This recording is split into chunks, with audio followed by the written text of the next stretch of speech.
수열을 공부할 때 가장 기본적으로 배우는 것은 등차와 등비수열입니다. 그죠?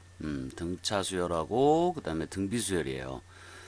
우리 고등학교 수학에서 활용되는 면으로 봤을 때는 이 등비수열이 일단 첫 번째로 활용이 굉장히 많이 되는 수열이죠. 그래서 나름 중요합니다. 이 등비수열 자체가. 굉장히 다양한 방법으로 등비수열에 대한 공부를 해두셔야 돼요. 이게 나중에 지수 쪽하고도 연결이 되고요. 그 다음에 실생활 문제라든가 뭐 로그 쪽하고도 연결이 되기 때문에 등비수열이 굉장히 중요합니다. 그렇지만 수열에서 그 등비보다 사실 더 출제 빈도가 높고 그 다음에 가장 이제 핵심이 되는 수열이라고 한다면 지금 이 여러 가지 수열에서 배울 이 개차 수열입니다. 이 개차 수열은 실제로 뒤에 점화식, 그러니까 즉 수학적 귀납법에 나오는 수열의 거의 대부분을 이루고 있기 때문에 이 개차 수열이 바로 이제 이 지금 우리가 배우는 단원, 수열이란 단원의 가장 핵심이라고 할 수가 있어요. 이 개차 수열에 대한 공부를 좀 여러분들이 다양한 방법으로, 다양한 각도로 해 두셔야 우리 고등학교 수학에 이 수열을 해나가는데 크게 지장이 없습니다. 일단은 개차 수열이 어떤 형태의 수열인지 잠깐 한번 살펴볼게요.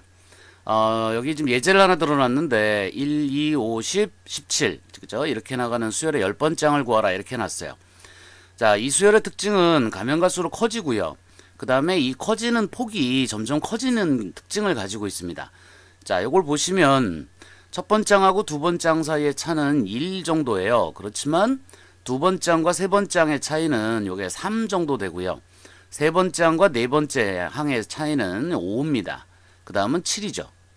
그죠? 이렇게 가면 갈수록 이 폭이 점점 커져요. 자, 이런 형태의 수열이 있다라고 했을 때, 요 아래쪽 수열, 그러니까 요 위의 수열 말고요. 요 아래쪽 수열을 우리가 뭐라 부르느냐? 이 수열을 개차 수열이라고 부릅니다. 요것을 개차 수열이라고 불러요. 그러면 이 위의 수열은 뭐라 부르느냐? 요것을 개차 수열의 원수열이라고 부릅니다. 원수열. 그러니까 뭐 오리지널 수열이다 뭐 이런 뜻으로 해석하면 돼요.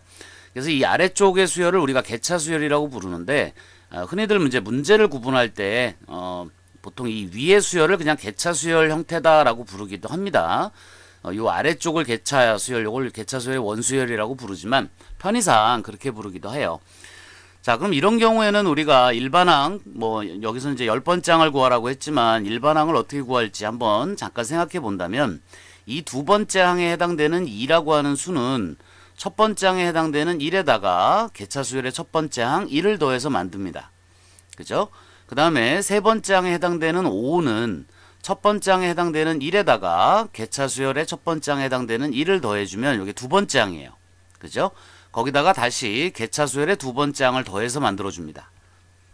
자, 마찬가지로 네 번째 항이죠. 네 번째 항은 첫 번째 항, 그러니까 원수열, 요 첫 번째 항에다가 개차 수열의 요 앞에 세 개의 항을 더해서 자, 이런 식으로 만들어요.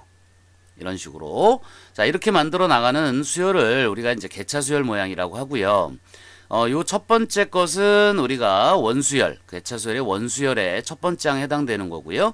요 아래쪽 수열이 또 하나의 그 수열을 이루기 때문에 이 수열을 우리가 편의상 BN, 위에를 AN이라고 둔다면 요것은 B1에 해당됩니다. 그 다음에 요것은 B2에 해당돼요. 그 다음에 요것은 B3에 해당됩니다. 그죠? 이렇게 돼 있어요. 그러니까 10번째 항을 우리가 구하고자 한다면 원수열의 첫 번째 항에다가 개차 수열의 첫 번째 항부터 더해 나가는데 자, 이런 식으로 더해 나갑니다. 자, 2, 3 이런 식으로 더해 나가요. 자, 그런데 여기도 보시면 아시겠지만 요 A10이라고 하는 것이 네 번째 항이잖아요. 그죠? 요 네 번째 항에는 개차 수열의 앞에서부터 세 개의 항이 더해집니다. 그러니까 첫 번째 항까지 포함해서 총 4개예요. 그러니까 이게 네 번째 항일 때 첫 번째 항 포함해서 총 4개다. 이렇게 기억하시면 돼요. 그럼 10번째 항일 때는 첫 번째 항 포함해서 이게 총 10개가 돼야 되니까 B1, B2, B3로 나간다면 어디까지? B9까지의 합이다. 이렇게 얘기할 수 있겠죠. 그죠? 자, 그렇다면 여기서는 첫 번째 항은 1이고요. 원수열의 첫 번째 항. 그 다음에 이것은 개차 수열의 첫 번째 항부터 9번째 항까지의 합인데 이것이 1357로 나가는 어떤 홀수항의 모습이기 때문에 일반항이 2n-1이죠. 자, 그래서 이것을 9개, 첫 번째 항부터 9항까지를 더해주는 거기 때문에 시그마로 표현한다면 K는 1부터 9까지 그 다음에 개차수열의 일반항을 이 뒤로 가지고 올 때 n을 k로 바꾸기로 했으니까 2k-1 이런 식으로 해서 표현을 하게 돼요. 그래서 요거를 풀어주면 10번째 항은 1 플러스 2 앞으로 빠지고요. 시그마 k가 1부터 9까지 k 그 다음에 마이너스 시그마 k가 1부터 9까지 갈 때 1입니다.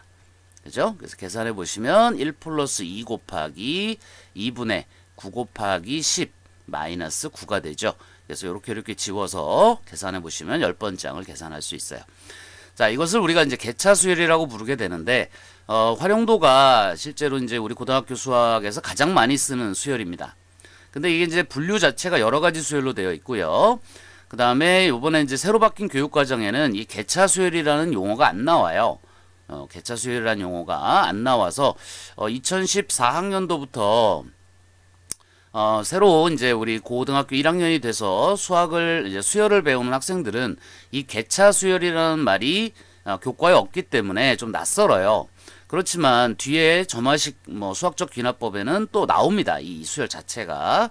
그러니까 안 배울 수는 없을 것 같아요. 선생님 생각에. 그래서 이름을 또 달리 부르기도 힘들고 그래서 그냥 개차수열로 다시 이름을 붙여서 설명을 하고 있습니다. 자, 꼭 기억하셔야 되는 수열이고요. 수열에서 가장 중요하다 그랬으니까 꼭 익혀두셔야 되는 수열이 됩니다. 자, 이걸 한번 일반화 시켜볼게요. 자, 여기 수열 A1, A2, A3, A4가 쭉 있을 때 각 항의 차가 또 다른 수열을 이룬다. 그죠? 그러니까 요 차가 B1, 그죠? 요 차가 B2, 요게 B3 이런 식으로 또 다른 수열을 이루고 있다. 자, 이럴 때는 먼저 첫 번째로 요 개차수열의 일반항을 먼저 잡아줍니다. 요 BN을 먼저 잡아줘야 돼요. 요 BN의 일반항을 먼저 구해줍니다. 일반항의 식을 구해요. 자, 그 다음에 위에 원수열의 일반항을 구하는 게 목적이니까요. 자, 원수열의 일반항은 원수열의 첫 번째 항에다가 시그마를 붙여서 정의를 하고요. 일반항입니다. 원수열의 일반항에 시그마를 붙여서 정의하게 되고요. 여기서 구한 우리 그 개차수열의 일반항을 가지고 옵니다. 자, 근데 시그마로 들어올 때는 n이 k로 바뀌죠. 그래서 bk라고 쓰고요.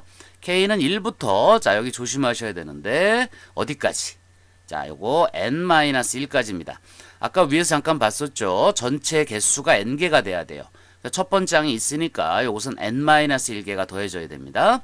자, 여기 잠깐 보이는 이 10이라고 하는 수열이 아까 A4였어요. 자, 이것이 첫 번째 항 A1에다가 B1, B2, B3를 더해서 만들거든요.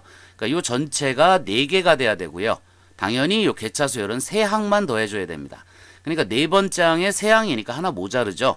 자, 그렇게 기억해 두시면 됩니다. 자, 그래서 이것을 우리가 개차수열의 일반항이다. 자, 개차수열의 일반항이다. 이렇게 보통 표현을 하는데, 자, 혼동하면 안 되는 것이 아까도 얘기했던 것처럼 원수열이 있고 그 밑에 수열이 개차수열이에요. 그래서 사실 이 BN이 개차수열의 일반항이죠. 그렇지만 우리는 편의상 어떻게 이 위에 원수열을 개차수열이라고 부른다고 얘기를 했어요. 그죠? 그래서 이 AN을 우리가 개차수열의 일반항이라고 표현을 많이 합니다. 자, 이거 꼭 기억을 해 두셔야 되는 수열이에요. 자, 요거 개차수열 이제 조금씩 찬찬하게 문제풀이를 좀 해 들어가면서 철저하게 익히셔야 뒤쪽에 수열 그 다음에 수학적 귀납법을 여러분이 어렵지 않게 풀어낼 수 있는 열쇠가 되는 수열입니다. 중요하니까 꼭 복습해 두시기 바랍니다.